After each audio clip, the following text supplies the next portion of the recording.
Singer మంగళి కేసులో పూటకో twist చోటు చేసుకుంటోంది. ఇప్పుడు పరారీలో ఉన్నారు రమావత్ మధు, బాలాజీ నాయక్, భరత్ చౌహాన్. ఈ ముగ్గురుపై నల్గొండ అలాగే గద్వాల జిల్లాల్లో కలిపి మొత్తంగా 62 కేసులు నమోదవడం జరిగింది.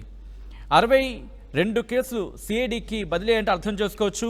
మధు గ్యాంగ్ కోసం సిఐడి ఇప్పుడు గాలింపు చర్యలకు దిగింది.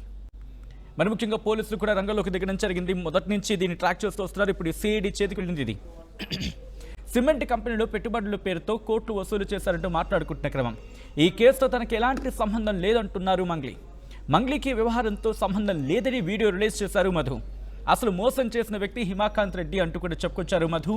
కంపెనీలో పెట్టిన దాదాపు 20 కోట్ల రూపాయలు హిమాకాంత్ రెడ్డి తీసుకున్నారని మధు ఆరోపించడం జరుగుతోంది.